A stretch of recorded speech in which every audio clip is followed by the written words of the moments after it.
So, a lot of conversation surrounding Leeds United at the moment will be on goalkeepers, since Leeds have just played against Newcastle, and there's a few people that aren't happy with Lucas Perry. I'll have a little bit of sort of video-y conversation on that maybe later in the day, but I've got opinions. I can't wait to let you know them.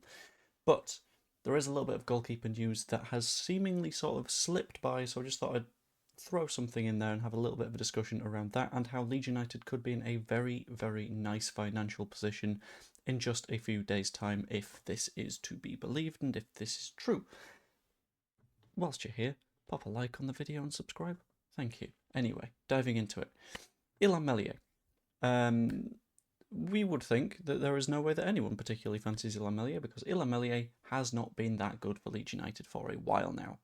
However, there are other squads that need certain things in certain positions, and Illan Meslier seems to fit that for specifically Valencia. Now, reportedly, Valencia tried to sign Illan Meslier on a free a few weeks ago. That didn't pay off, which is a bit weird because I'm assuming they must have gone to the club first because they aren't actually allowed to approach the player until the 1st of January. That being not a couple of weeks ago, you've kind of got to assume that they're staying within the rules here, not making any accusations or anything. That is because they have a little bit of a need to replace Dmitrievski, who is a goalkeeper that is at their club and has a contract expiring this summer. I'll get into a few more details on that in a little bit of time.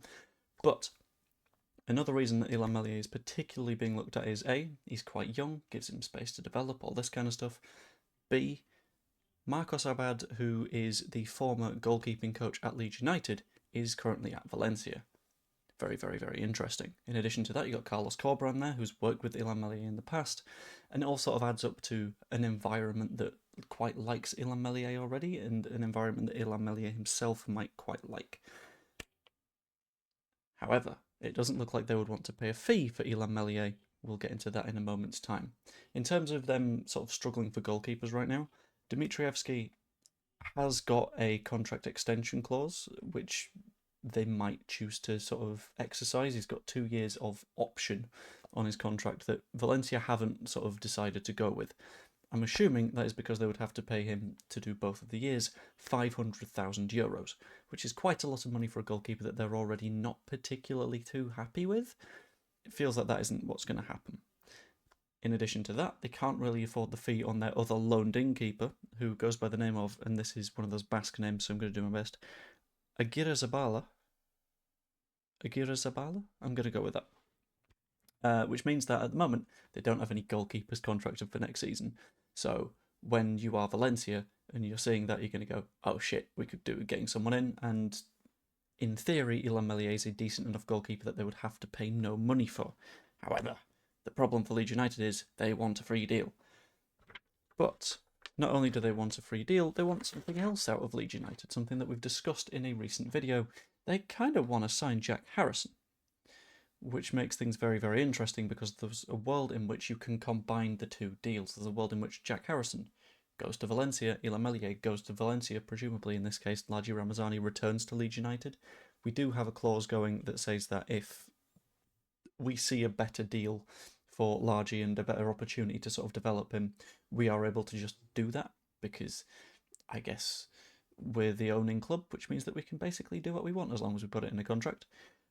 So I'm expecting to see something along those lines for Ladji Ramazani in the future. But on the Jack Harrison thing, if the rumours are true that Mallorca are looking at signing Jack Harrison for £9 million, there's a world in which we can combine those and not make a book loss on either of them. So I did the maths on it. Jack Harrison's book value at the moment at Leeds United is between 2.5 and 3.3 million quid. Sorry, 2.5 and 3 million quid. I'll get into the point 3 in a moment. Which is a fairly substantial chunk of money, which means that we will need to receive more than that from any club that wants to buy him in order to turn a PSR profit, which we kind of have to do, otherwise financial problems, because PSR is the big issue right now. In addition to Jack Harrison being between 2.5 million and 3 million, you've got Illan Meslier, who's worth 0.3. Adds up to between 2.8 and 3.3 million quid. Now, if you consider the rumour of this £9 million fee, that means that we will be in PSR profit of between 5.7 and 6.2 million pounds, which is absolutely fantastic. If you put that over the length of a contract, then that sort of puts you in a position of having maybe £20 million to throw at someone, between 16 and 20, which is a hell of a lot more than we thought we had available in the bank. A lot of people were looking at the Harry Wilson thing and going, I guess we've got 7 to 10, maybe, but if we're able to make the sale happen, things start heading in an even healthier direction financially, and it means that we can have a broader range of options, we can get multiple people in rather than just the one. Ultimately, it's something that you kind of need to do. But it's not just there that we would be able to save, because you need to consider the wage side of things. Looking at Jack Harrison's wages, he's on 90 grand a week, which is too much, let's be honest. Thank you, Victor Orta, that will be your legacy at Leeds United. Illan Meslier, 30 grand a week, which is, again, a significant sum of money, but it's sort of standard for a Premier League goalkeeper. Like, it's nothing that's too wild, it's to be expected. Combine those, and we are saving about £2.5 million across the duration of the season. In total, in terms of PSR benefit that we get from selling Jack Harrison, folding Illan Meslier into the deal, and ideally not paying any of their wages. We might have to, but you never know. We'd end up saving between £8.2 and £8.7 million, which is colossal. Like, we know this. This is a vast sum of money, and we can put that in across the length of, say, a 5-year contract. It's £40 million. Again, you got to consider wages as well, but it's ultimately a very, very big win if we're able to do that. At the end of the day, I think if we're able to shift not only Jack Harrison on, but Illan Meslier, it's just wins all round, to be completely honest with you. It means that we're able to sort of open up a couple of squad places, which means that we're able to look at more options in terms of players to sign. Admittedly, we can already, if we sign someone, just drop Illan Meslier off the registration list. We can do that with Alex Cairns as well. But this opens up even more room, so if a decent free signing pops up, you go, well, okay, we'll just have a go at you then. That'd be absolutely fantastic. Makes things a lot easier. At the end of the day, Valencia could be our lifesavers in this particular transfer window. They could end up taking Meslier off our hands, which we've wanted since the summer. They could end up taking Jack Harrison off our hands, which we've wanted for a few years. And if it doesn't happen, then I'm going to be really, really mad at Carlos Corberán. Imagine if he just ends up with Laju Ramazani there anyway. The player that he doesn't particularly want there because he's not really playing him in the slightest. That'd be quite funny.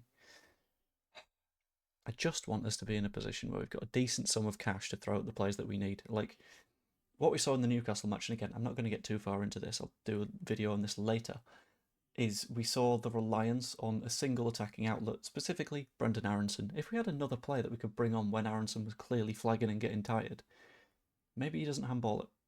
Maybe he ends up not making that mistake and we end up with 3 points. But it's all if, buts and maybes. Funds are good. Getting rid of the players that we don't want is good. And I'm going to leave that there. If you enjoyed the video, pop a like on it. Subscribe if you haven't yet. Become a channel member as well. You get a bunch of stuff early, like this video right here, and presumably the match review video that I'm going to do in a few minutes. And yeah, hope you all enjoyed, and I will see you later. Toodaloo.